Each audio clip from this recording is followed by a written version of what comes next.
Okay, we'll start in a moment when we've got more than 0 people in the room. I don't know. I've started with less. I had a Twitch counter of a -1 one time, and I was like, I'm like offended by that. I know it's a bug, but like I feel like they're telling me to stop streaming. Welcome, everybody. Wish you could do polls here, but you got to do them externally. Okay.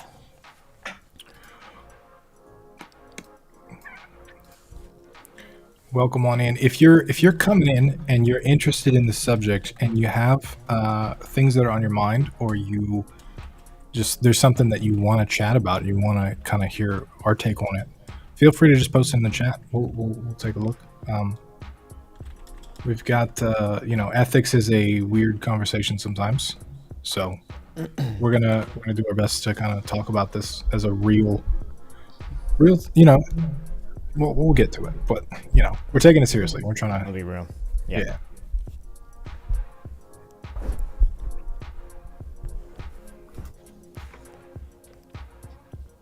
Okie dokie. Should we dive in and kick off? Yeah. Or wait for other people to flow into the room? I say we give it 48 more seconds. 48 seconds. It's quite a long time, actually. You don't realise how long it is. Oh, people are sitting there. People are sitting there like, who can I hear at the moment? I can hear an American voice. It's like the start of a bad joke, isn't it? An American, an Australian, and an Englishman walk into a bar. Talk about AI ethics. Yes. Yeah, that's a bad Hello, we'd like to talk about generative AI, please. Why the long face? I generated it. That's the punchline. Yeah, that's right. This joke's got legs, actually, I think. All right. You ready? Yep. Let's do it. 3, 2, 1.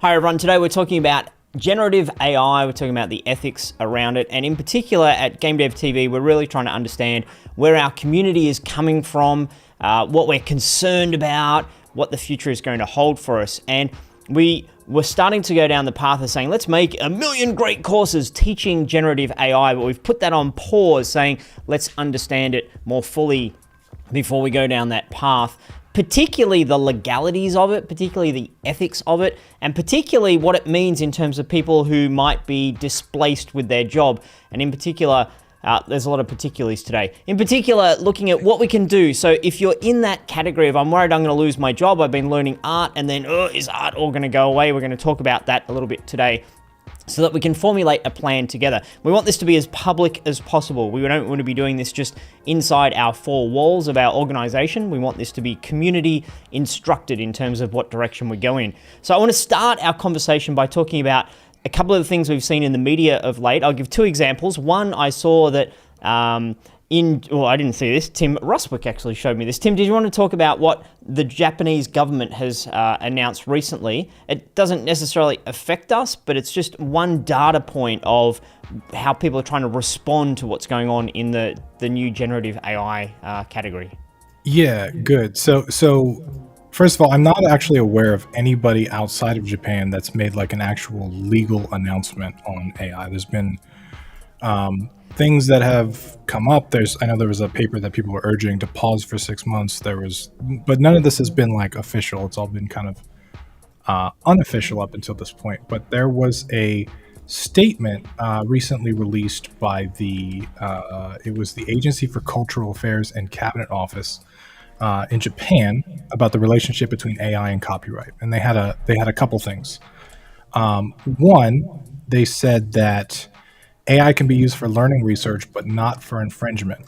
And by default, let me find the actual statement that they said.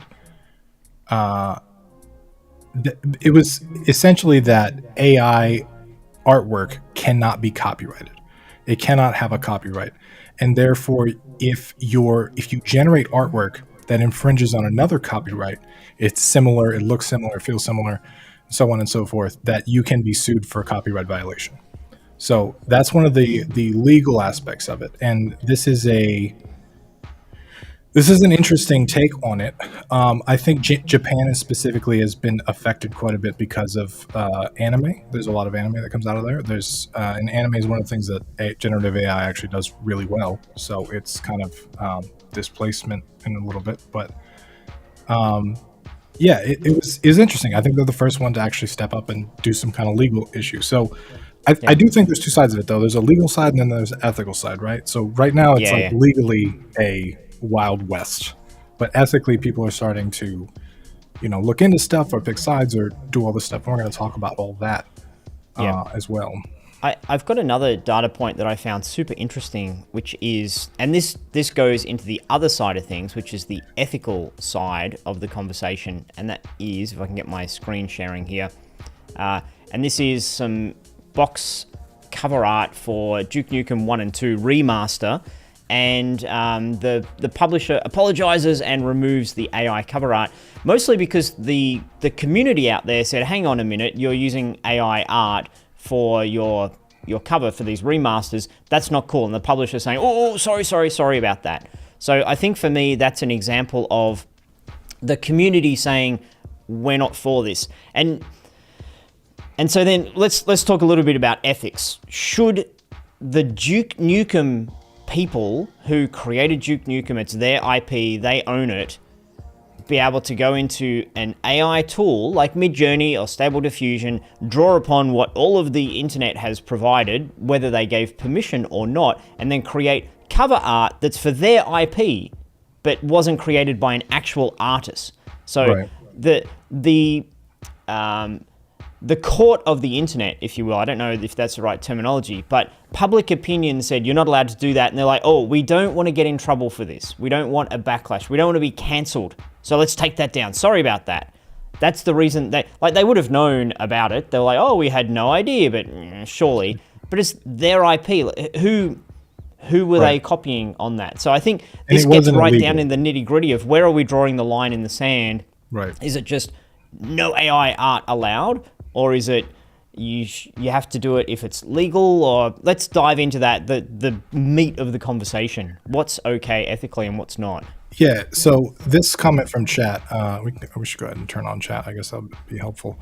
But regarding using data for AI models that wasn't consented by the users. So I think that's a really, really good point that we probably should start with.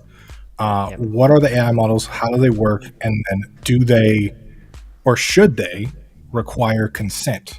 Right, for use. So I can give a rundown of kind of how LLMs work. LLM stands for large language model, and it's basically a machine that analyzes a bunch of data and can find out mathematical probabilities and percentages on what things are related to each other. So if you analyze a bunch of images, you can get something that can generate images based on the text and the image that it's taken in, and it can sort of, it doesn't do any kind of understanding or anything like that. It's really kind of generating mathematically, color-wise, composition-wise, similar images to what it's taken in. So I think one of the major ethical issues that people are bringing up currently at this point is the fact that these models were trained on hundreds of thousands, if not millions, of images across the internet that artists created, right? So I think that's an issue. I think we should talk about it. I think there's a lot of points on both sides. And just to clarify too, I think I would love it if this was a safe space where we could actually talk about this stuff and bring up points on both sides because we want to explore this topic. So there's gonna be plenty of times where I'll bring up a topic that people may not like, but I'm doing it on purpose in order to have this conversation and be able to talk about this stuff. I think that's a really important point. And Grant, I want to see what you're hearing. You're a lot more plugged into the artist community. Your Blender channel, you've got 500,000 subscribers. They're very interested in Blender, very interested in art, very interested in being an artist. What do you see as the main conversation happening around this topic at the moment? Just to get a little bit more of what are people thinking, what are people feeling, and in particular, what are people worried about? Yeah, I think it's interesting because conversation doesn't seem to be happening. Actually, it's very binary. You've got the people who just don't care, and they're thinking this is the future. I'm going to get hold of it, and I'm going to use it, and who cares about everything else? And then you've got the other side, which is this is taking people's jobs. This is unethical, and it's almost a fight. And that's why I'm glad to be here to have an actual discussion, because I've released a couple of videos just recently talking a little bit about AI, and instant responses from some people is AI unsubscribe, whereas others are sort of interested to have the conversation about what's the future, where's this going. It's a very difficult one, and it's fraught with emotions, and it's almost scary trying to talk and speak to the community, because you're worried that you're supporting it in some way, or you're going to put off this half. But like you say, this sort of cancelling scenario. So it is a worrying space to be in, even as a creator, not only as an artist, but as a creator as well. Well, Grant, it'd be really cool if we could start with like the actual, like the deep negative stuff, right? So you've read comments from people, or you've talked to people that have actually been affected by it, right? Like what kind of stuff is happening? Yeah, so the classic example is particularly on the freelance end, people now are having to do touch-up jobs rather than real jobs. So rather than produce a piece of concept art, they're sent a piece of concept art and said, can you just sort this out for us, because it's got too many fingers, is the classic, and that sort of thing, or it's not quite suiting their particular style. So the job's changed, and there's nowhere near as many of those there's nowhere near as many of the touch-up jobs as there are the original concept artists. So they're losing jobs, and I'm seeing people that took their friends and so forth saying they lost their job because of this and so forth.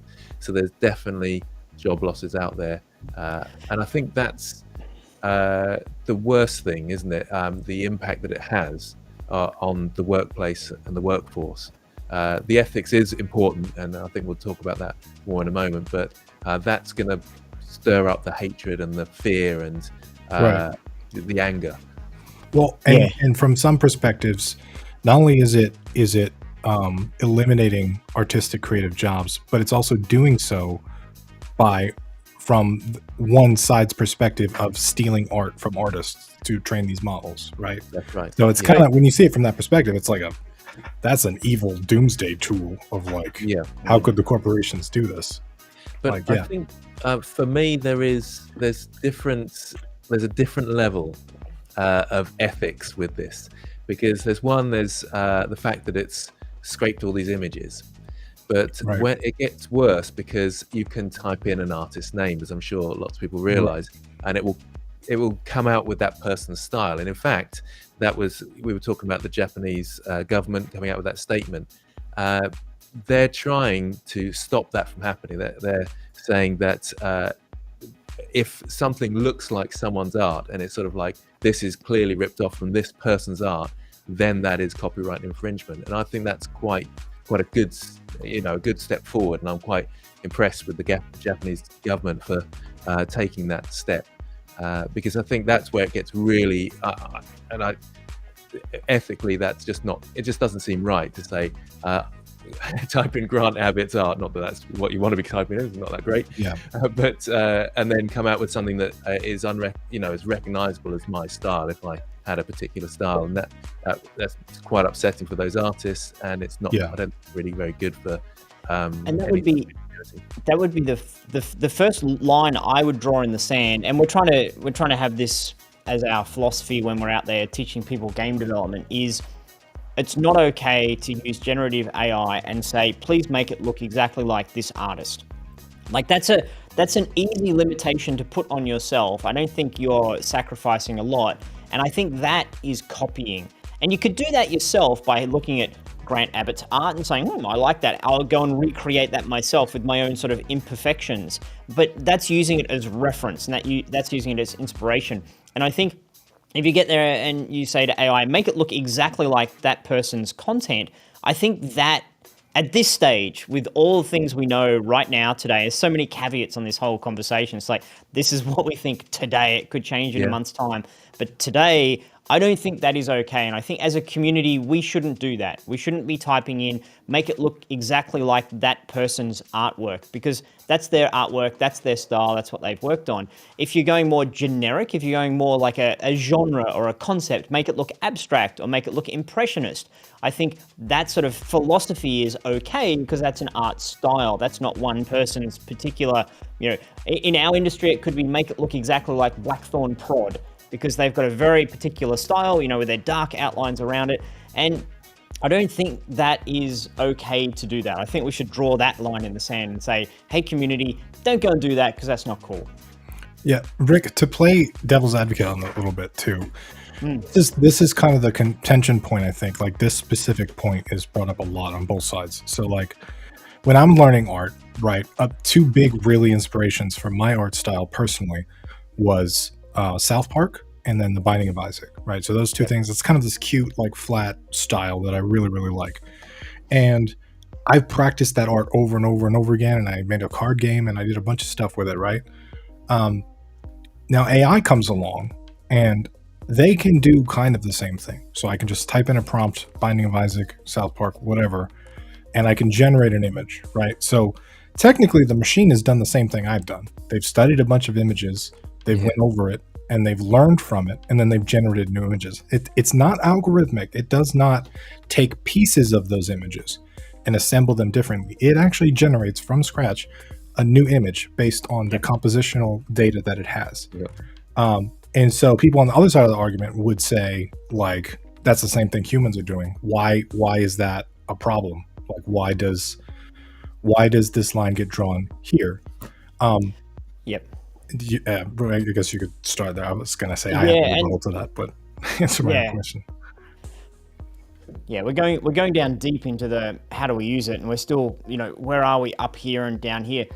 I think what we're trying to do today, well, let me take one step backwards, is AI, generative AI is not going away. It's here to stay. It's going to be a really, really useful tool in the game development industry, in the creative industry, in all the industry. It's not going away. So anyone who's looking at it saying, oh, we need to fight it so it doesn't take our jobs, I think the conversation there is, you can't fight it for that long. It's going to find a way to get the tick of approval from a legality and copyright point of view. So we need to embrace it and understand how we can use it or how we can evolve our own progress. And we can talk about jobs and reskilling and retooling and opportunities later on in this conversation. But that's one sort of path. So if it's not going away and it's here right now, we're going to start to practice with it. We're going to start to look at it. We're going to start to think about it.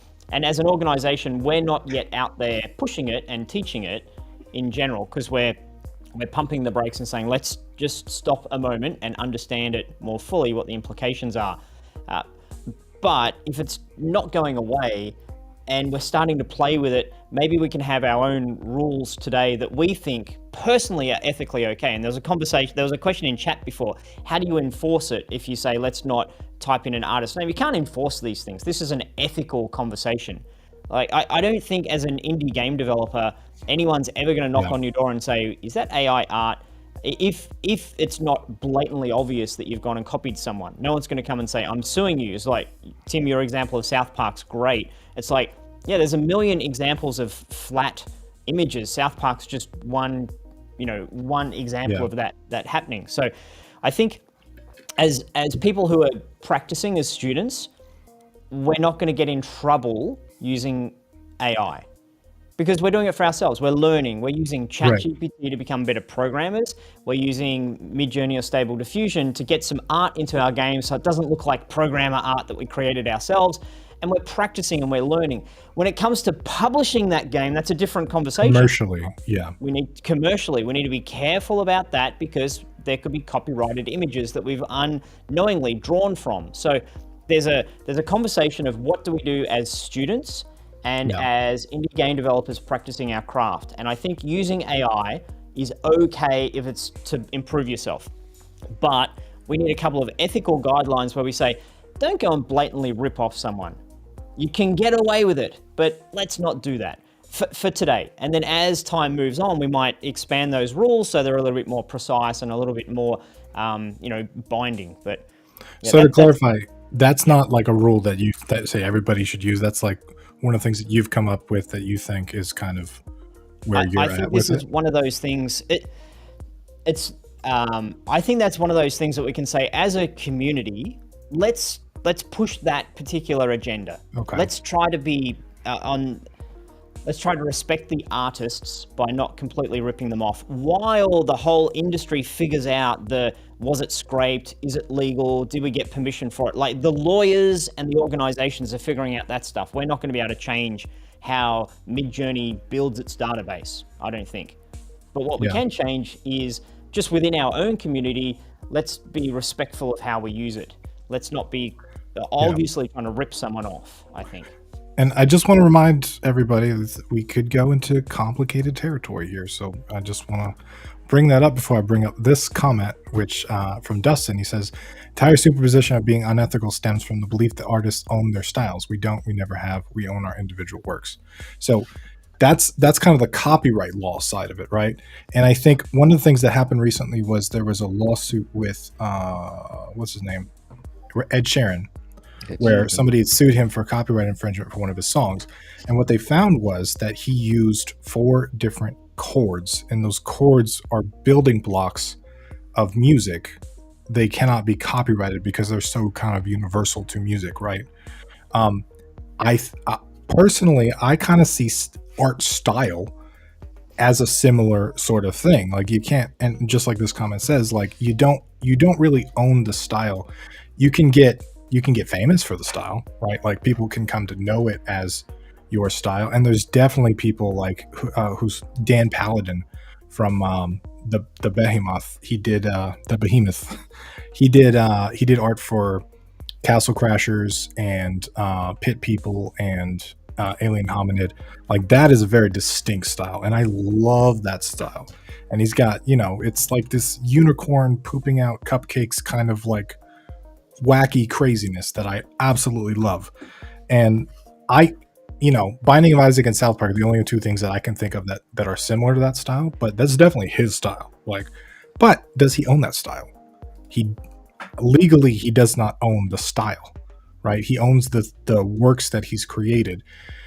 And so that's one of the big things right now with this whole copyright thing, especially with Japan making the statement, as they said that you can't own the works that are created by generative AI. So that brings up a lot of issues if you use it, because it inherently doesn't have a copyright, and that is going to be a nightmare to track and figure out.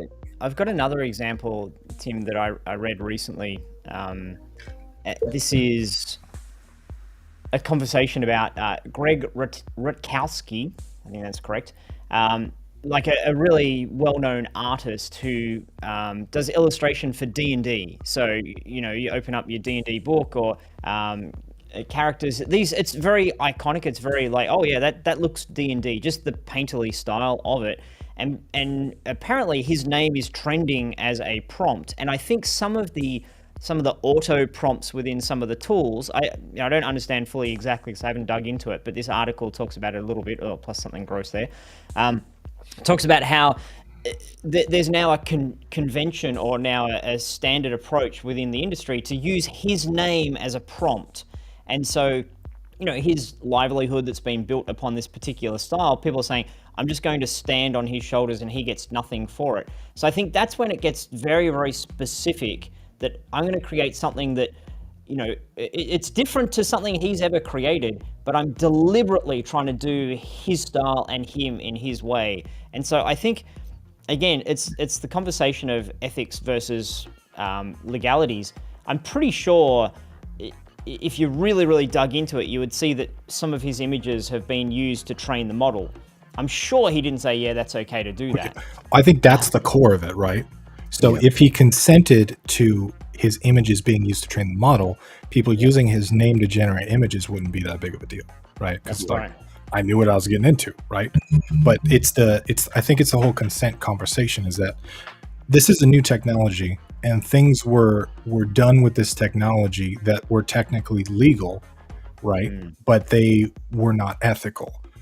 And I think it's extra kind of heart-wrenching because it's art, and humans are very emotional about art. Our art means something to us. We create this stuff out of our, like, the psyches, and I know my art, like, I pour a lot of stuff into it, right? I spent 4 years making a platformer made entirely out of hearts, and I know I only made heart shapes, but that stuff meant something to me, right?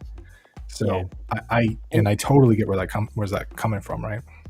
The other thing I want to get out there in this conversation, hopefully we can point people to this conversation if there's dialogue within our community. Go have a look at minute 22 where they talk about this particular thing.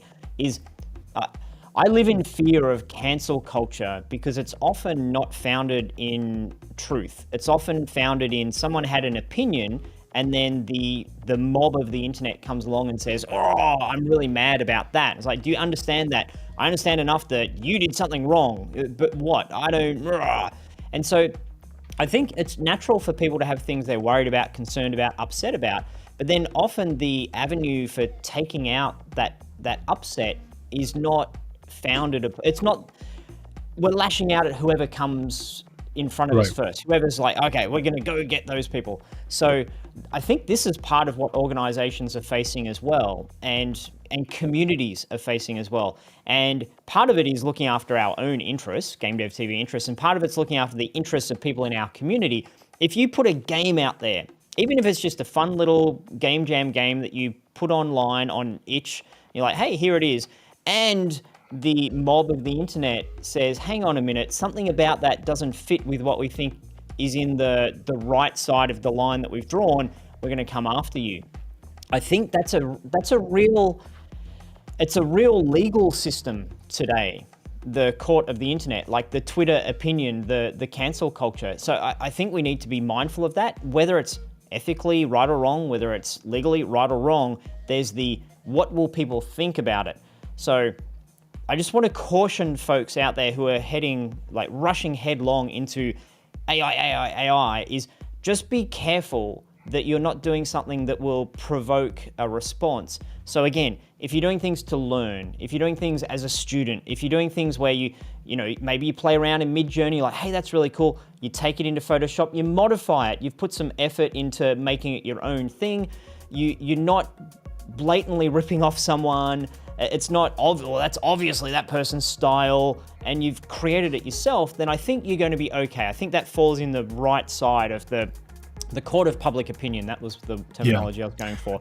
And it's the same for us out there teaching people in our courses and in our YouTube channels, where we need to make sure that we're not doing anything that provokes people, and that we're coming from a foundation of this is what we personally believe is right or personally believe is wrong, which is why we're having this conversation with people chatting away. So you can inform us as a community. Let's figure this out together. Right, because let's be really clear here. There are people that they see. I mean, we've gotten comments on our YouTube videos where people are like, AI unsubscribed, like AI, boom, AI, I'm not buying anything from you ever again. We had a comment where someone said, "You people are the problem." It's like, and then we did a video talking about AI. How are we the problem? Like, we're trying to understand it. So there are people on the other end too, though. They're like, AI is the future. Like, forget your concerns. Just use AI. Make money with AI. Make 1,000 things with AI. Hustle culture. Like, there are those people too. So what I just want to do in this conversation is like acknowledge both of those perspectives, but also say that I can't speak for you guys, but I think the solution is somewhere in the middle, right? It's not all good and it's not all bad. It is a very powerful technology that's going to help a lot of people, but it is a very powerful technology that's going to displace and hurt people too. And we have to understand that. We have to understand both sides of that, and we have to understand the thoughts and feelings and wants and needs of all those people involved on both ends, because it's very profitable on one hand for certain ways that you use it, and it's very whatever the opposite of profitable is, like financially damaging to people on the other end. And you got to start there. You got to start with the acknowledgement of both sides before you can even get into a conversation on this, because there's a lot here, and we've had a lot of conversations internally, just like what is this? How do we deal with this? How does this change the future? How does this do all this Yeah. stuff. And I think it's worth pointing out as well that lots of people in the art community are getting very frustrated with the ethics of it, but there will be tools like Adobe Firefly, for example, and Adobe Photoshop, that it's trained on their stock images. I know that you could argue there's ethical issues there because those people uploading their stock files, their photos and artwork and so forth, didn't actually give permission at the time and all that sort of thing. But actually, they withdrew their rights, and Adobe kind of owns that stuff now. So it's not legally, that's not right. But and there'll be more tools in the future as well, where they won't need to use artists. They'll be able to train it in another way, and it's on its way. So getting frustrated about the ethical and legal issues is right, but to base your whole opinion of AI on that is probably not the best way to move forward, because it is coming. I would say it's going to be with us in any form, and we have to be prepared for that. Otherwise, we're going to lose out and just get angry for no reason. Am I making sense? I feel like I'm not.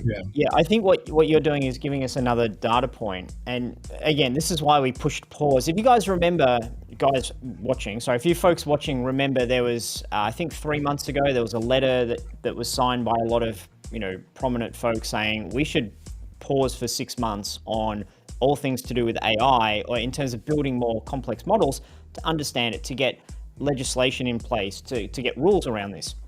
And we're loosely going by that as well here at GameDev.tv. Let's not go and have courses that are all about AI. Let's not be dumping out AI images, etc. Let's pump the brakes for 6 months and give it time to settle and to have proper policy and proper approach to it, so that we can protect our community, so that we can protect content creators, so that we can protect artists, etc. And so I think, Grant, what you're talking about is, I believe, a model that's been trained ethically and legally, which is Adobe, and they've gone out of their way to say we own these images, or we own the rights to these images. People can opt out if they want to opt out. That's all cool. I don't know. I don't have any images in that library, so I haven't seen what communication has flown back and forward from Adobe. But they're saying this was trained ethically, and so I think as an organization, we can say, okay, they get a tick. They're okay because they didn't go and scrape it without people's knowledge. And if we look around and put pressure on organizations, and I know Unity is coming out with a lot of their tools, and from talking to some insiders, they're saying Unity is spending a huge amount of time making sure that legally they're in the right, and therefore ethically they're trying to be in the right as well. So this pressure that we've all been putting, or that the community's been putting to do it properly, I think is working. Organizations are doing it properly because they're scared of the legalities of not doing it right. So then we can say, here's a good one, let's support them, let's start using that. Let's not jump into Mid-Journey, which was trained in questionable ways, and type in, make Grant Abbott art, and then, put it out as if we're a champion artist. So we're starting to get some rules around this. Yeah. For me, the argument that it's going to take jobs, that's... and automated driving is going to take away truck drivers, and automated machinery is going to take away, let's talk about that. That's going to happen, right? So I don't really see that as a reason to not embrace the technology. I think it's going to get rocky. Let's start with whose jobs are under fire. Let's start with that. Are we talking about all of generative AI or generative art? Let's keep it within the game development realm, rather than spreading out too far. We're not talking about truck drivers necessarily today. We're talking about just within game development, which includes the 3D artists, 2D artists, audio engineers, programmers, game designers, like just within that realm. What do you guys see in terms of who's being displaced already, and who should be considering how they adapt over the next 12 months? So one of the things that I see, ChatGPT all by itself with the ChatGPT API is if you don't know what an API is, it's basically a system that you can call and access information. Right? Most of the internet runs on APIs. We've got APIs to call information from like Steam or from wherever. You can basically call information from other websites and get it there. ChatGPT is essentially the planet's first universal API. it can do anything. It can, getting information from it has problems because of AI hallucinations and stuff like that. But it can process data. It can change data. It can modify data. It can move data around. It can give you new data. You can pass data to it and have it add additional insights to it, right? So just from that perspective, I think it's going to change a lot of admin and business and just general administrative tasks. Like I've already started having AI do a lot of my administrative tasks. I have it working in Google Sheets, which has a spreadsheet. It can just do a bunch of stuff. It can pull in insights. It can do all that stuff. It's also really good on the design end. It can balance a lot of stuff.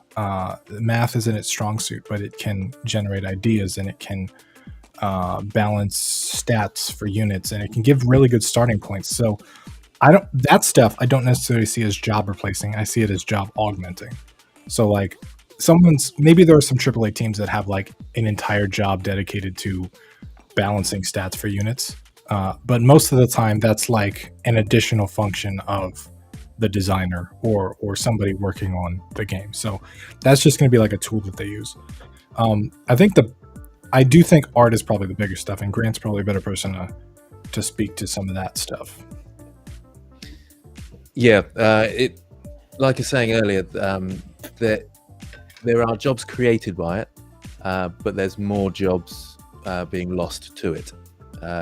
So what studios are suggesting is that they're not thinking of taking on as many people as they were in the past, because those tools AI can do these jobs. So they're not firing anybody over it yet, but they're not thinking of taking on as many people because they won't need as many workers. But I do feel like we're probably going to see more studios because it gives more people options.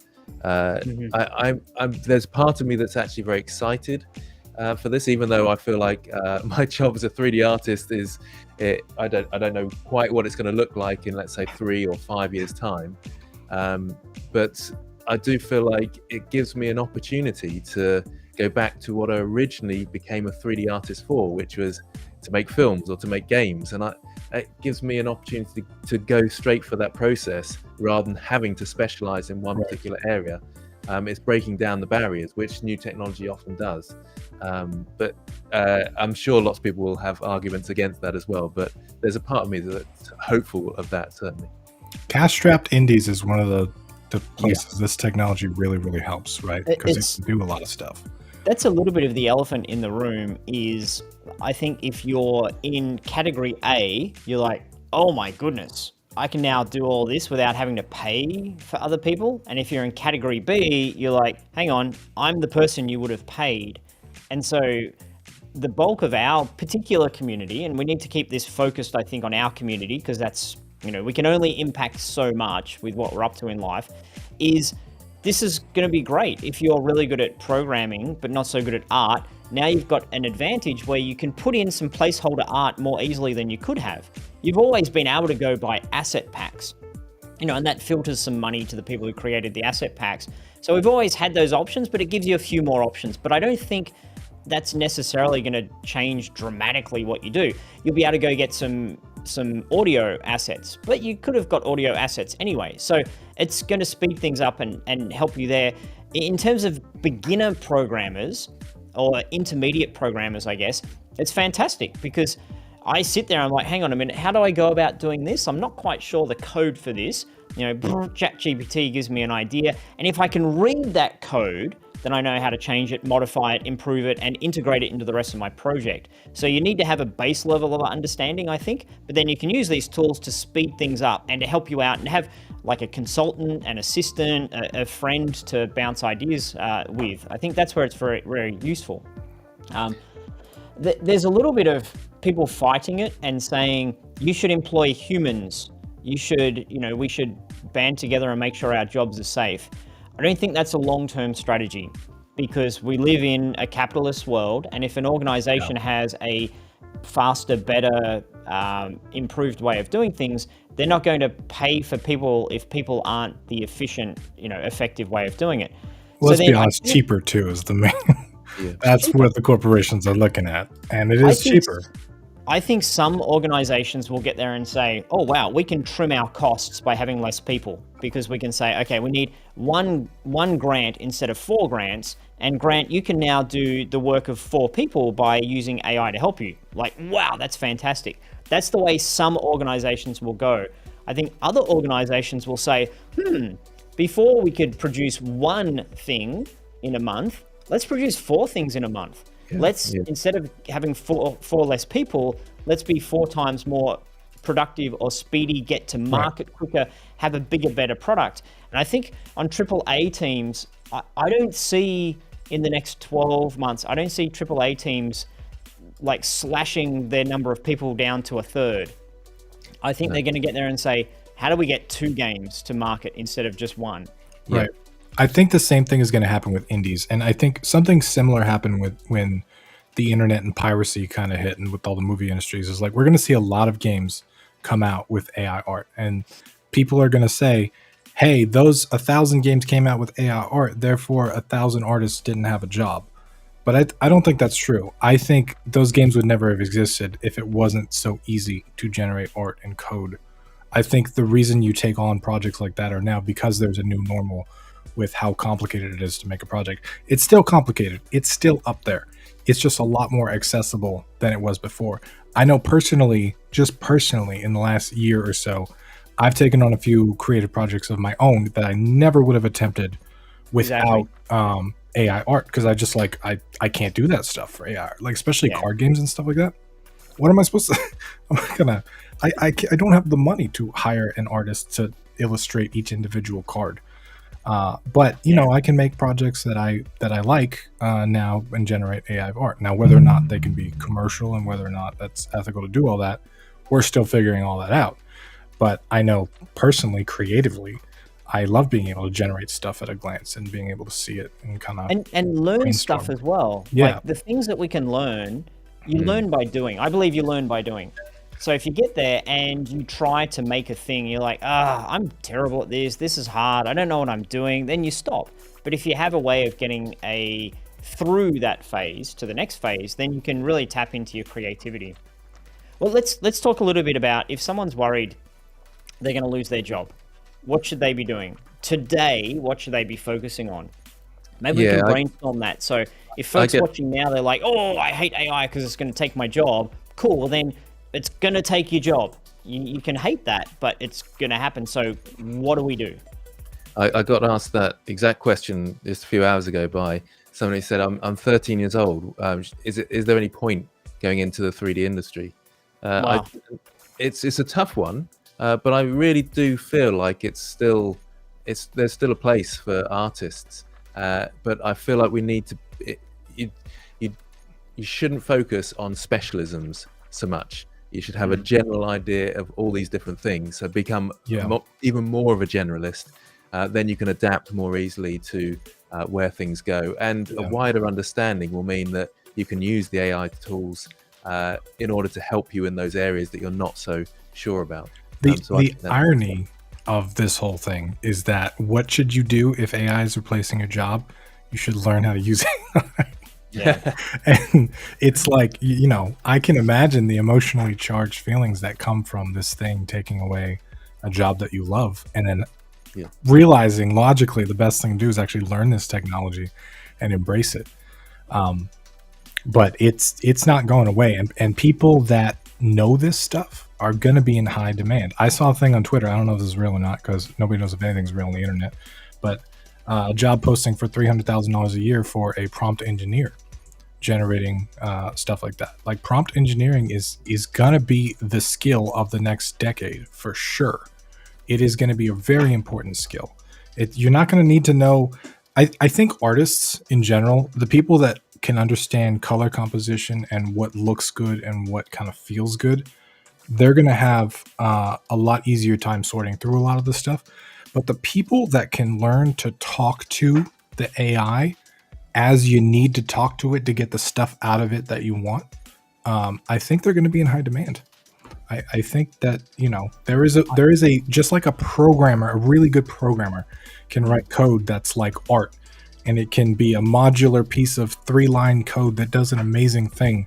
Whereas this program could have got it done in a week longer and it would have been, 50 lines. I think a good person that generates AI art, they're going to know how to talk to this machine and get something better out of it and something more amazing out of it because they used words that other people didn't. And I think that's going to be a skill that you're going to need. It's still really difficult to make a game. It's still really difficult to do something that has a lot of parts that fit into it. And I think there'll be some areas that generative AI helps us with. For example, hey, help me figure out why this line of code doesn't work. We figured it out for you. Yeah. Brainstorm for me 10 ideas for how I can do whatever. It figures it out for you. That's really, really useful. As the world of technology becomes more powerful, it's also going to become more complicated, I think, in many ways. Some things will be dead simple, make me a tree, there it is. And some things will be really difficult. It's like, okay, how do I incorporate it so when I put the tree into my game, the tree shimmers every 2 seconds, and if the player runs up and touches the tree, it explodes into a rainbow. It's like, AI is not yet at the point where you can just think it and it'll magically happen in your game. I want this to become multiplayer. Whoa, well, that's huge. Instead of having just one character that I model and I put into the game, I want to have it so the character can speak words and the player can speak words and have the character magically have that weapon appear in their hand. Like, make me a sword. There's a sword for it. So integrating all that together and then having your character turn around and talk to you and like, hey, Tim, stop pushing those buttons. I see that you're like the things that are now possible if we allow our brains to get creative are going to be more complicated than they were yesterday. We're not looking at it and saying, okay, I think I'm ready to make a platformer. I think I'm ready to clone Flappy Bird. I think those things you can do in half an hour. Hey, ChatGPT, help, here's all the stuff for Flappy Bird. Boom, I did it. Now what do I do? Okay, well, make it different, make it fun, make it interesting. Hey, ChatGPT, tell me what I should do next. Well, what do you want to do? Here's 27 ideas. So you still need to know what you're doing. You need to understand the experience you're trying to create. You need to know the workflow to have it all fit together. So then back to what does that mean for our jobs and our opportunities? If you've been sitting there saying, okay, I've learnt modeling. Should I get into 3D art? I've learnt modeling. Okay, modeling might go away. That might be the sort of thing where, as Grant was saying before, you might just be touching things up and modifying. You'll type in, make me a dragon, there'll be a dragon. You're like, it's not quite right. I'll just kind of stretch this a bit and move that a bit and change that a bit and now it's what I want. Okay, texture it and make it red. Okay, not quite that red. I'm just going to go and blur a couple of things. So it's going to be really, really easy. But what do you do next? What else? Is it animating? Is it creating a whole bunch of different varieties? Is it implementing them, putting them into something? So as you were saying before, Grant, becoming more of a generalist, learning how to get your creation, not just in Blender and someone can do, I don't know what with it, but actually getting it into the game engine, having it run around, having it jump, having fire come out of its mouth. So expanding your skill set. For sure. I for someone that, and I'm obviously biased by this, but I'm one of those people that has a lot of skills in a lot of areas, but they're not very deep. Like I know a little bit about a lot of stuff. So I find AI very empowering, and specifically because I like to be creative, I find one of the best uses that I'm using AI isn't so much to completely replace people, it's to do the boring stuff that most projects require that you kind of have to do the project. So I was making a card game as an example. Now, if I was working with an artist, so the art is one part, right? If I was working with an artist, I would spend a lot of time refining my ideas before I ever hired an artist, right? Because they're expensive, and then every time you have to redo art, especially 2D art, they got to redraw the stuff, right? They got to do it over again if you change your mind. Oh, not a monkey, do a chimpanzee. They got to redraw the whole thing, right? But one of the things that like Midjourney was really helpful with, it's like, oh, maybe not a monkey, maybe a chimpanzee, maybe a banana. I don't know. Like, and it was very, I could have that creative process that's more natural to the way that my brain works without having to drag someone down that journey with me, and also have my pocketbook get overrun too. The other part of it, though, was when I came up with a series of cards and stats, I was able to write a chat GPT prompt that generated, I basically gave it all the rules of my game. I told it what kind of cards there were, how the cards interacted with each other. This was like the longest prompt I've ever written. It was paragraphs and bullet points. But it was able to generate me a whole list of initial stats based on all the criteria I gave it. So it generated about 30 cards that all had different symbols and different numbers on them, which is good. That's what I wanted. Like I could sit there and be like, oh, well, let's do a 7 with this symbol and this symbol. Let's do an 8 with that symbol and that symbol. But I don't really know if it's mathematically balanced. I don't really care in the beginning of the game, right? Like I care about the design and the rules. I don't care about the initial stats because those are going to change anyway. And I just generated it. And then I was even able to make it mathematically balanced. So there was 4 symbols in my game, and I wanted to make sure that the 4 symbols had the same sum of numbers across the whole game. And it could make, even though one symbol had a 9 and a 1, this other symbol had 2 5s, right? So like it was able to just do that. And like I could sit there and do that, but it's boring. I don't want to sit there and just do math over and over again to balance these stats. And then finally, when I got all this done, I gave it a bunch of ideas, and it gave me a bunch of names, and just names generated over and over again. No, that doesn't quite work. Try this, try this, try this. And so like all the stuff that I could do normally, it helped me with. Like I could have even done the art, right? But it's just like the time investment required to do that over and over again and draw the banana instead of the chimpanzee when, it just takes too long to figure out whether I like it or not. It just sped it up. It made it a lot faster. And some of it actually vast majority of it I threw away. But I wouldn't have invested the amount of time that it took to make that project had I not had AI. That project would not exist because I never would have attempted it because I'm just like, I don't got that kind of time, right? But it probably cut the time by like 70-80% because I've been through this. I published a card game on Kickstarter. I know how long it takes. But that was cool. And that was empowering, and that felt great to be able to do as a creator and be able to do specifically without a bunch of other people involved. So I think there's going to be so many more opportunities for us as individuals to create things if we're creative already.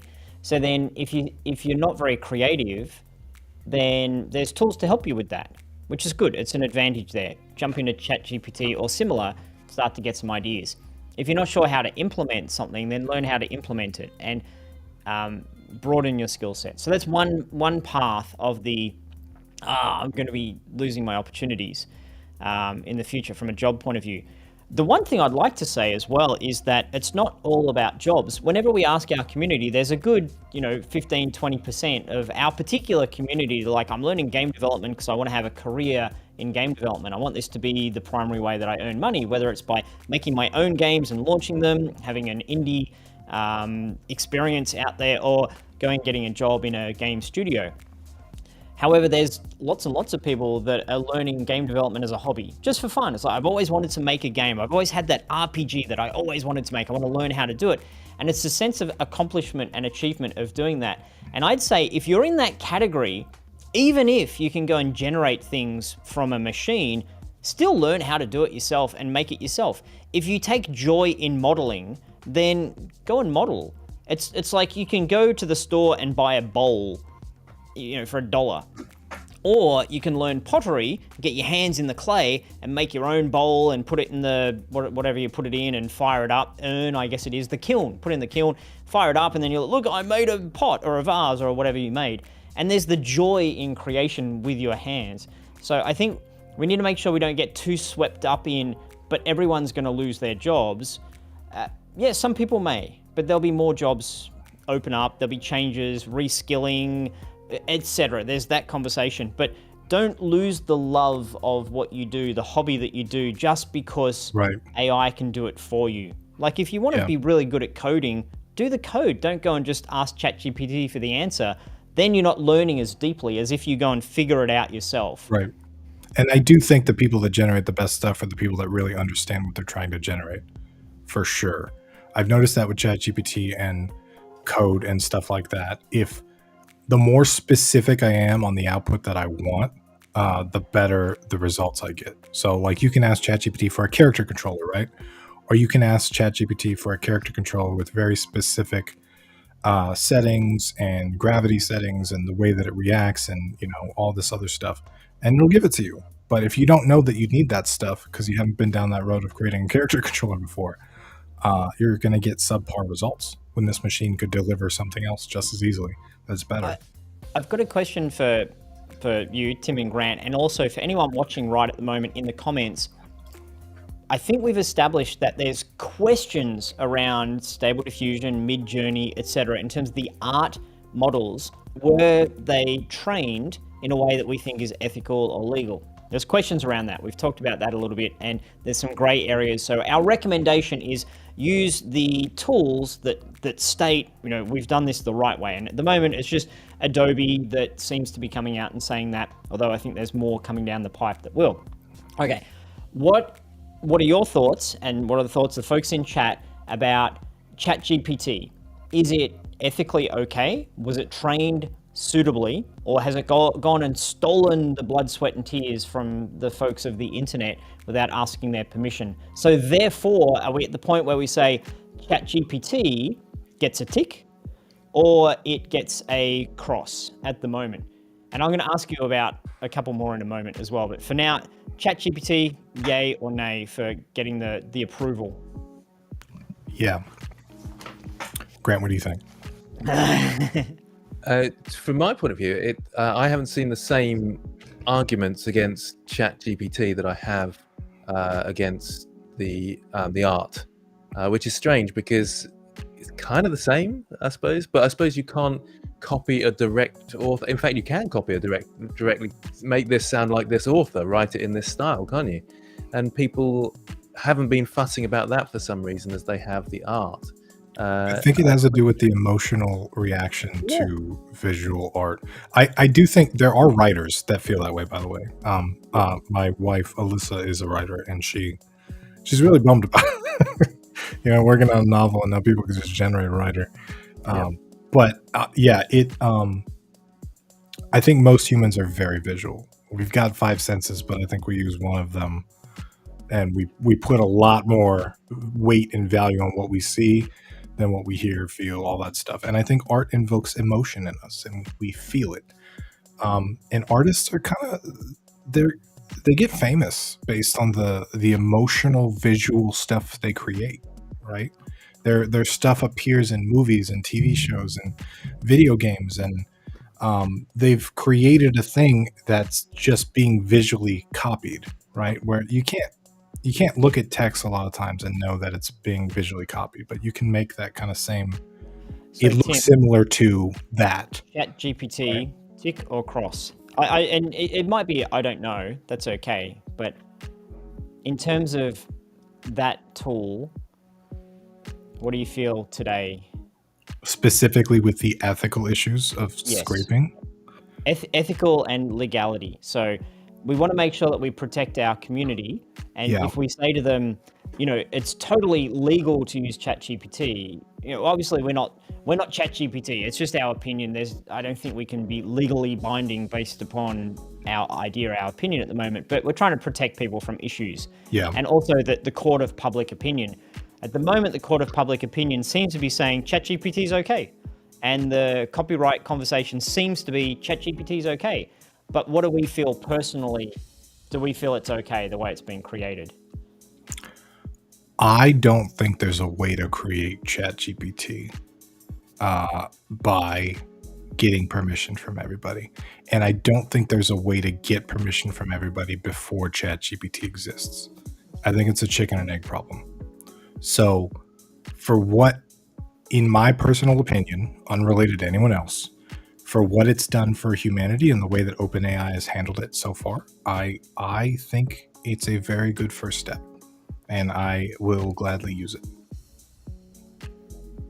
What do you reckon, Grant? I think so too. I haven't seen any good argument, in my opinion. Again, it's just my opinion, and it might change. That's important to say, that my opinion might change in a month's time when you suddenly find out it was created using this. Well, I don't know what it might be, Yeah. But at the moment, I think it's a good thing. Yeah, it's okay. It's got the tick of approval. What about Bard and Bing? Well, Bing's a dumb one because it's using the GPT. We So don't know. We don't know what's in these models. OpenAI have said themselves they can't release their list of sources because if they do, they're going to get sued by everybody on the planet. Like, and Google, come on now. Google's been scraping stuff for people for ever since they exist. Like, they're just taking information off of websites and putting it at the top of Google when you search for something. Like, that's right. Yeah, we all put up with that. We're like, it's fine. Yeah. It gives us more info, but like, Yeah. is that like if you're saying that scraping the internet is unethical, that's what they're doing. They're scraping the entire internet over and over as a business. So, like, that brings up a lot of questions, man. I think that the reality we have to face is anything you put online is now public. I think that's just the reality. Unless you put it behind a paywall, unless you need to sign in to get this, then I think it can't be scraped if you do that. But if you write a blog and it's your opinion, someone can look at that and say, "Oh, that's very interesting. I'm going to go use that opinion myself," and not give it attribution. We do that all the time. Oh, here's my thought. Always. Where did you get that from? Well, I kind of read it from them and they heard it from them and they whatever. So I think if you put anything in a forum, anything in your blog, anything obviously that's in Wikipedia, although that's a bit messy as well because, here's a let's not go down the Wikipedia path. That's a different conversation. But if it's online and it's public, then people are going to access it and use it. And the problem is that the generative AI models are accessing it and using it at speeds that we could never comprehend. So it's now this unfair advantage. But it's the same thing we've been doing. We've been going to Wikipedia and saying, "Oh, yoink, I'll get that bit of information." It just takes a while. So it's felt fair. Like, the three of us, like, okay, you've got to write something really interesting. Go. Okay, we're all trying to find and research, and like my skills of research are better than your skills of research. But now it's just the speed of it. It's just quicker. Yeah, and I think too, it's explicit. Like, there's no way to create when you type in an artist in Midjourney and it generates an image in their style. I don't think there's a way to deny that you use their artwork to feed that model, right? So like, it's a lot more provable too. Like with Google, for example, I think people have put up with a lot of scraping because Google has delivered a lot of value to a lot of people. And two, when we're like, I do this all the time. I'll search like restaurant hours, right? And it'll give me the hours of the restaurant and it's like Google Places and all that. But you can add that in, and Google Places is a whole different thing. So it's probably a bad example, but like a lot of the information comes from websites. It comes from places where no one gave specific explicit permission for Google to use that information. Especially if you look up words or you look up definitions, it'll pull it from Webster Dictionary or whatever, and it'll place it there. And some of those are partnerships, but some of them are not. I used to do SEO for a living, and I know that people had their internet traffic essentially stolen because Google had used the information on their website to showcase into Google without the click. Right, that was always the promise Google gave you: is you get to the top, you get the click, right?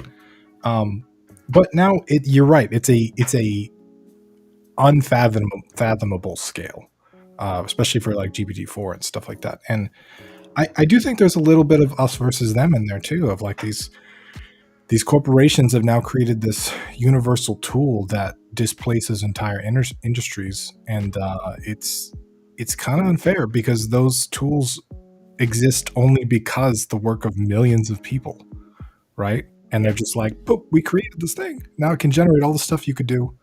We didn't get your permission for it, but it's fine. Like that's not fun. That's not fun to deal with, especially for an emotionally charged subject like art.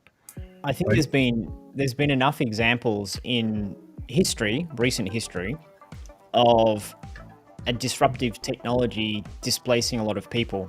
And I think this is another disruptive technology that reaches everyone. Sometimes it's like, the ATM and bank tellers, the automated supermarket checkout, the trucks and the automated cars, etc. But because this affects the whole world, everyone can get there and just type in now, Bard, off we go, Chat GPT, off we go. So it's going to affect everyone. So there's going to be a bigger impact of displacement potentially. Yeah. But it's not going away, I don't believe. And that displacement is going to happen. So I think we've had enough time as individuals to say, oh goodness, this is going to affect me. That's not good. And grieve the fact that an era has come and gone. Now it's time for us to say what we do about it. And anyone who's still sitting in the seat of let's fight it, I think it's time to let that go. We can fight if there's specific, for example, art that's been scraped unethically. I think we can potentially fight that by saying let's use that tool and not that tool. But the text conversation, the ChatGPT, Bard, etc., I don't think we're going to be able to fight that. We're not stopping that wave. It's happening. So the only way is to get involved in your local law making process. Like if you feel very strongly about this stuff, you need to speak up, because I don't think that's gonna. I don't know. Not to ban it, to clarify, not to get rid of it, but I'm saying to control corporations from just like blatantly stealing a bunch of your shit. Yeah, it's essentially. Yeah. Well, you need a way to opt out. I think I think there's now ways for artists to opt out their art, to say don't scrape this and use it. It might be too late for some of these things, but but then I think we need to be clever as well. How do we put things in a way where people can access it, but the scrapers can't? So that surely there's going to be tools that do that. If we go and write this, incredible piece of content, and we don't want that to be used and pulled apart and stolen, then there's going to be a way to say, let's put up a defense shield against that, so that remains mine and it can't be leveraged. There's going to be those sorts of things come along, but it's here to stay. We just have to embrace, I think, this new reality. I do want to draw a parallel to kind of pre-internet society, or let's even go back further than that. So there was a time when home movies didn't exist, right? And when the movie industry saw VHS and Laserdisc technology and all this, they fought it. They were like, no, these guys are, get this stuff away from our movies. It's going to destroy the industry. Nobody's going to go to theater anymore. Blah. Anyway, laws happened, right? They were able to profit from it. There's a lot of like rocky stuff that happened in the movie industry. Like, actors were like, hey, we didn't consent you to actually sell this to people at home too. Now you're doing that. We didn't know that existed. Why aren't we getting paid more, right? There's all that. We worked through all those laws. Then the internet comes along, right? There's no laws about digital distribution. Like, how does a movie gets distributed over the internet? Like, that's a copy of the movie. That's not the movie. That's not the VHS that all the laws were made for, right? We see the rise of LimeWire, and everybody in my generation knows we never admitted it, but we all pirated music. We all did the thing, okay? That was just part of how the thing worked. And then obviously laws get invented, it becomes illegal, things happen. Services like Spotify come out because of this new kind of way that people interact with music versus like buying albums, right? And things evolve over time. Laws get made, the society progresses, the understanding of the technology progresses, and I think we end up generally in a better space, right? And I think that's going to happen. We're just at the beginning part of that right now, where everything is legal and everything's crazy, and it's very unsettling to kind of live through this, right? Hey Grant, I think this is a good one for you to maybe give a little bit of fatherly wisdom and words of encouragement. So from Underdog, I guess what makes it hurt for artists is that they would feel kind of worthless when most people can just go and pump art out using a single prompt, regardless of whether the artists try to use AI. So the thing that I've been working on for years and years to get good at, someone can just go type, and it's better than my thing. So I'm sitting there saying, why? Yeah. What do we say to those folks? There's 2 points there. One, you'll always have the eye. If I look at, let's say something produced in Midjourney, which is very good these days, but you get some really bad images, and some good images, and you're better at telling what a good image is and what creates a good image. So you're still more useful as an artist. You've got that eye. But also there's this, chess, computers have been able to beat humans at chess, but people still like to play chess. There's no use playing a computer now. Magnus Carlsen, the best chess player in the world, he's easily beaten by the best chess computers. But we still like to I still like to watch Magnus Carlsen play chess. And I think we get obsessed with but there's not a career in it now. But there is still the love of creating. You can get automatic gardeners which will do your garden for you or whatever. But it's still nice to go and grow something yourself rather than have it go get it from the supermarket or whatever. There is something to human creativity. Initially it will feel depressing, this whole AI is better than us sort of scenario, but it's a grief thing, and you're worried more about career, job, but there's still the love of creating. Still go out and do it, because we could have got rid of stop motion artists, for example, but you still see them about, and I still love watching stop motion and the time, effort that goes into it. It's quite special, and it is to even create it. I used to run a little stop motion club at school, and it was great fun creating stop motions. But what's the point? Because CGI can do that so much better. There is a point. There's the human creativity. To stick with it and keep going with it is important, I think. And it's a stylistic choice too. Like it's a thing that evokes a certain type of look and emotion. And I think as an artist, one of the skills that you gain is figuring out when to use which styles and why, and like what you would do with this style. Because certain styles they evoked cute and fun and happy, and certain styles are, have you ever seen like Gothic architecture? I love looking at that stuff. It's like, it's intimidating. It's like dark. It's got, and they're both buildings. You look at that building and then the Gothic building, it's like, they're both functionally the same, but one evokes a very different emotion from you. And having a knowledge of that is important. I think also folks who are worried about, okay, I can do a thing, but now AI can do the thing, is what if you, rather than saying I can do this thing, what if you look at it and say, I can do the next thing up the tree? And I think this is going to happen in a lot of industries. Okay, before I had to sit there for hours typing the thing, now AI does it for me. What's the next thing up the tree? So for example, if you're an artist, a 3D artist, instead of saying, I'm going to model some characters, what say you get there and make a short movie? Make a 3-minute movie using characters you've created, using all the new tools that are opening up. That's going to take a lot of time to figure out those tools. And so you're going from, I made one object, to I made an entire experience. And you're like, oh, I don't know how to do that. Cool, that's great. That means other people won't know how to do that either. It will give you an advantage.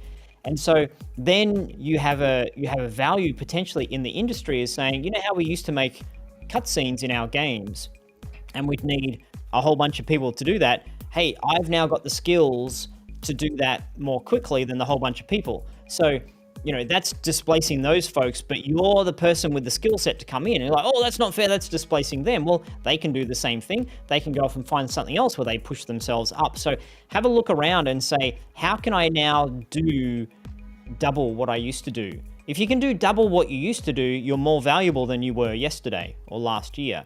So it's not a case of saying, boo-hoo, AI can do it better. It's like, whatever. That's change, that's progress, that's been happening for decades. It's not going away. We all now need to get better.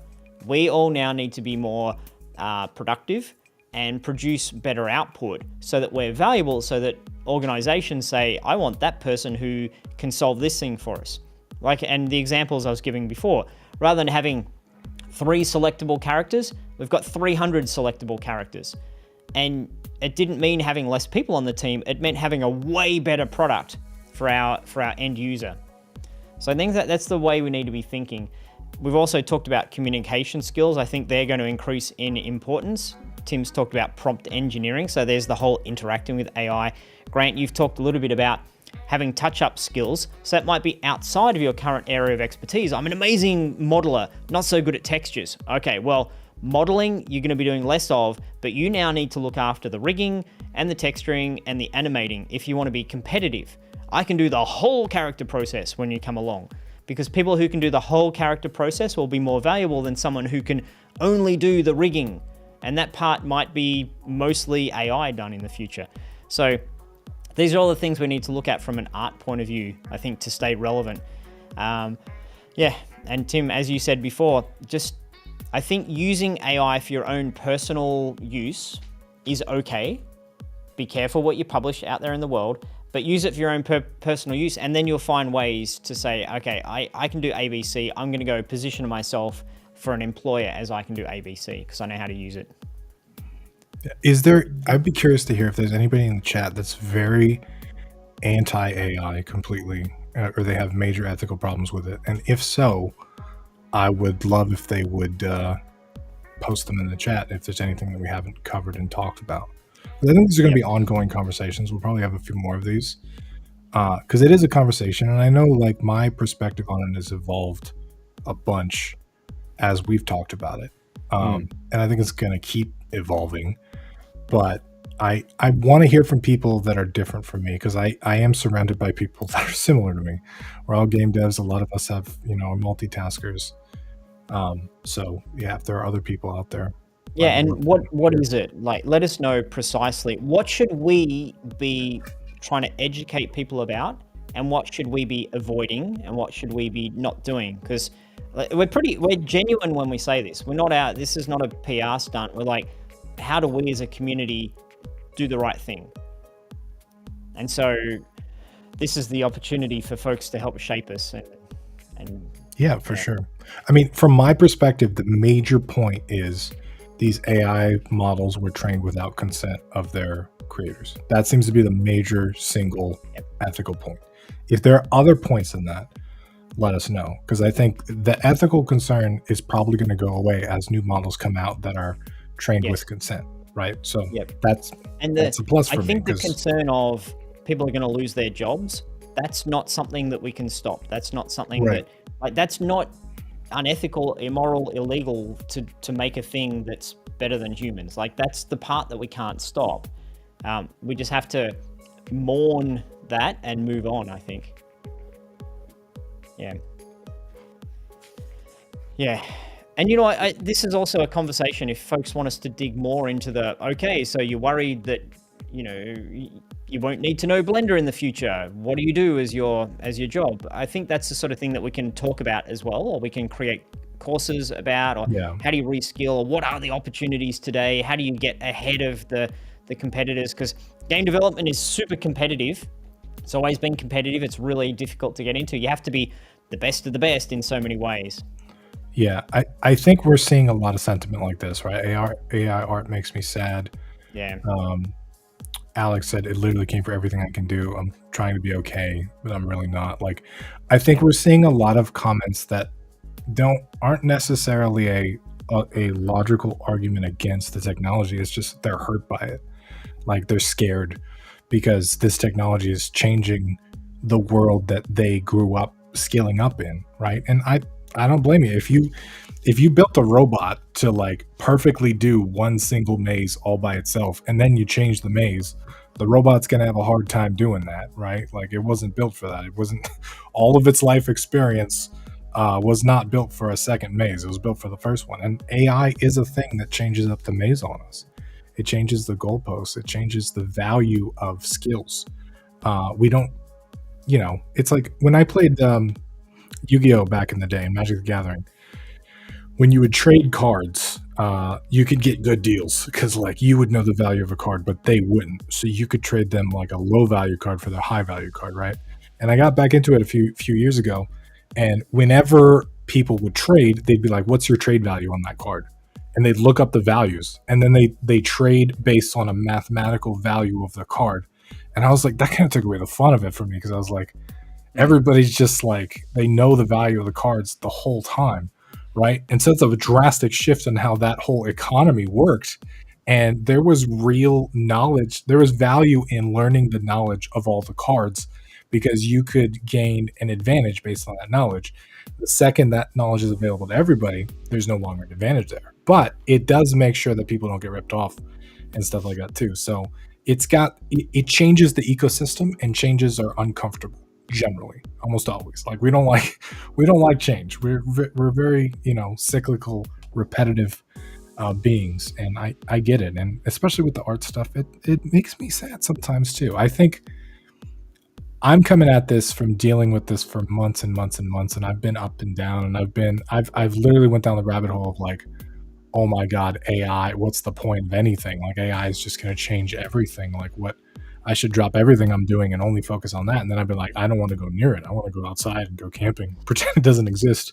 Yep. And I've been up and down and sideways.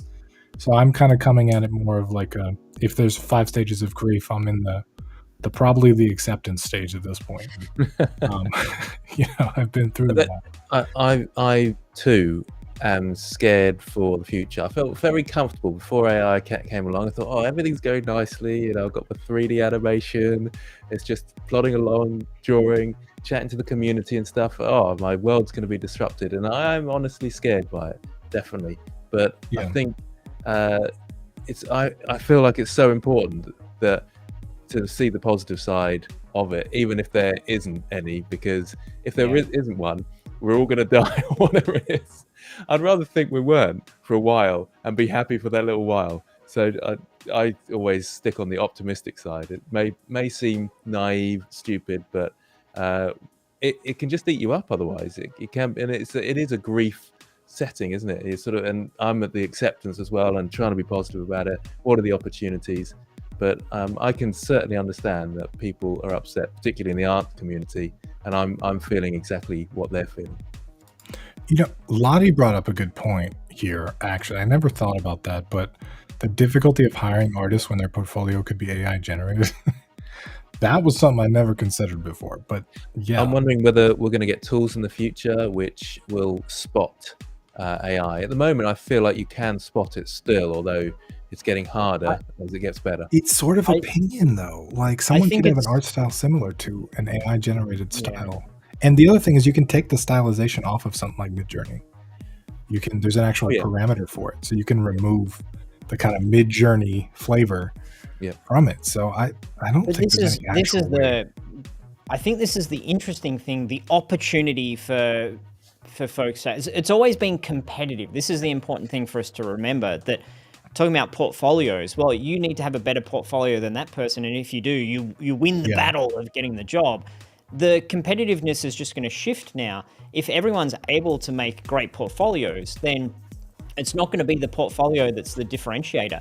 What's a differentiator? It might be your communication skills. It might be the fact that you're a go-getter. It might be the fact that you've made a zillion things and implemented them. So it just means a new evolution in the battlefield when it comes to getting a job. It doesn't mean that, oh, dang, now certain people are going to unfairly win. It's like, well, right. It's if you're good at your job, then you'll win. If you're terrible at your job, you'll be there for a day and they'll boot you out the door.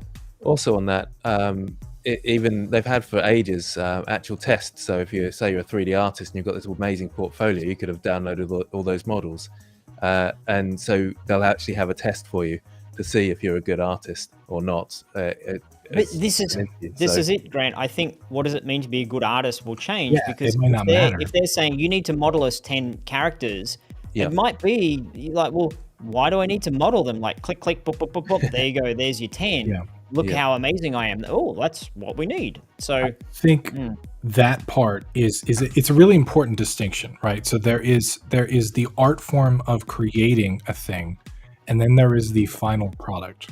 And in our society, in our capitalistic society, that system with money as a currency values the final product, the output, right? Like, what is the thing? Because we can sell it, we can put it in a thing, we can sell whatever.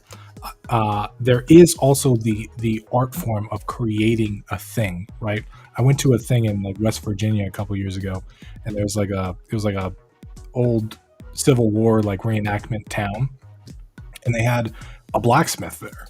He was like pounding on steel, and he was telling me about this art of like creating a sword or a knife from steel and pounding it and cooling it and heating it and pounding it. And I was like, out of character. Is this like your thing? Do you do this? And he's like, no, I don't make money on it, but I love it. I love creating stuff. And I'm like, yeah, because there are factories out there that are going to create 10,000 knives at a speed he could never do, right? But he can create custom one-of-a-kind pieces, and he loves it. And his friends and family, they've all gotten gifts, of these one-of-a-kind, really cool, hand-created objects. And those are very different things. Yeah. So figure out which one you're kind of aiming for. I think, I feel very strongly about this subject specifically, but I do think there's something that happens when you go from a creative project to a commercial project. Anybody that's released a game or released something commercially can tell you it steals a part of the appreciation you get from it, because when you create something, you have intrinsic appreciation for it. The second that you launch something and you can quantifiably compare it to other things, like, oh, it made $10,000. That 10,000 is a direct quantifiable number that you can compare to that guy that made $1 million, right? And so that means that your thing is like 1/1000th of that guy's thing, and so you suck. That's why you can internalize it, right?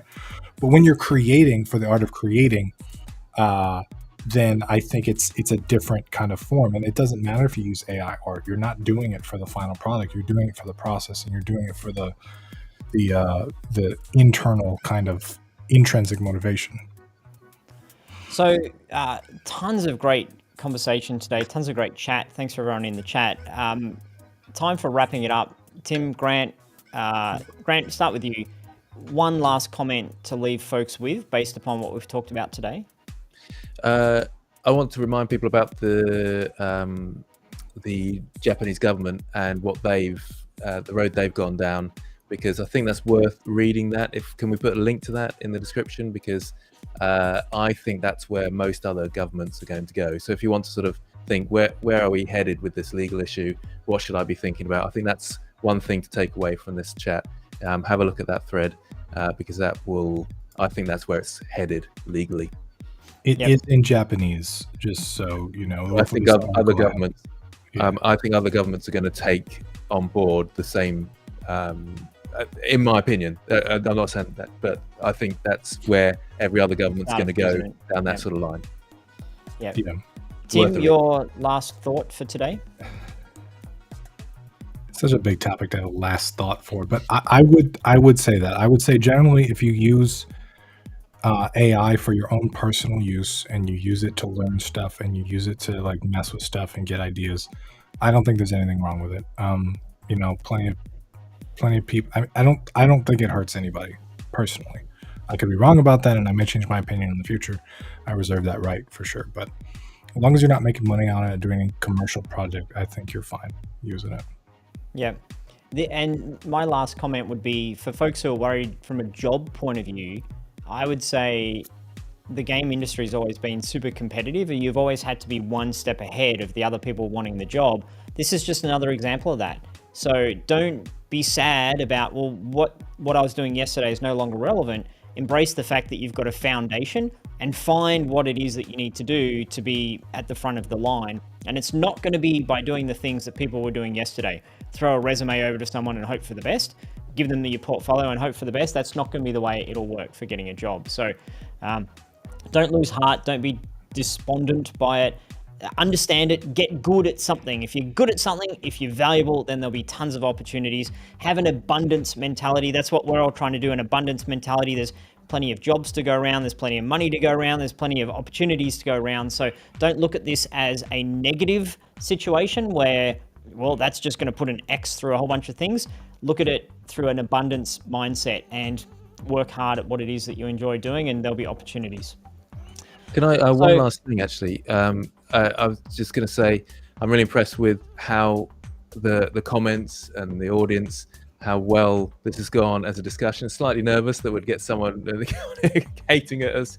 And then we had the friendlies come along today. But yeah, no, well done for everybody. And we can see that there are people on either side of the camp, and we haven't had any arguments, which really impressive to all of you. Well done. Yeah, that's a good point, Grant. We're going to continue to have these conversations, continue to understand it, and continue to listen to our community. If you see any people out there who are like, oh, GameDev.tv are doing the wrong thing, please point them towards examples of us having these conversations. So help us be the voice out there and help us shape the way that our particular community and those that we can influence think about this next step. Don't do anything illegal. Don't put things out there and publish them that you shouldn't use or you don't have rights to. Don't be what you feel is unethical. And I would say for now, please don't be saying, make a thing exactly like that person's art. Keep it more abstract. Come up with your own style rather than just trying to copy, because that's about as good as we can do at the moment, is just not completely ripping that person off. So that's, I think, not enforceable, but it's certainly better than nothing. And it allows us to say we're trying to do something to not just rip off artists. So, and if you're interested in this topic and you want to hear more, you can come to our next stream. I don't know when the next stream is going to be, but specifically, if you have opinions that differ from ours, or you have things that we haven't discussed about, we'd really like to hear from you, because this is a big topic, and we're trying to learn a bunch of stuff from a bunch of people. It's huge. Yeah. Cool. Awesome. Gentlemen, thanks for your time today. Audience, thanks for your time today, and we will see everyone real soon. Bye, everybody. Cheers. Somebody asked where Ben is. Yeah. He danced? He's been missing for a couple of years. We're still looking. Oh, where Ben is. I thought you said someone asked for a dance. I'm like, what's a dance? Where Ben is. Yeah. What Let us know. we do in private is up to us. If we want to dance, we can. Someone's asked if we could get, for the next AI discussion, someone who is very anti-AI. So we're actually in the process of doing that. So we're working on that. Yep. Yeah. We're planning. It won't be a stream, but it'll be a YouTube video that we'll chop up and edit and tidy up. Although that sounds bad when I say we'll edit it. It sounds like we're doing it in a people way. But we'll be a bit tighter than this sort of conversation.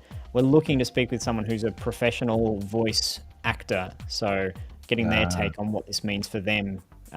Voicing video game characters. So don't want to promise it too much. That's why it's at the end of the stream while we've got this and most people have left. But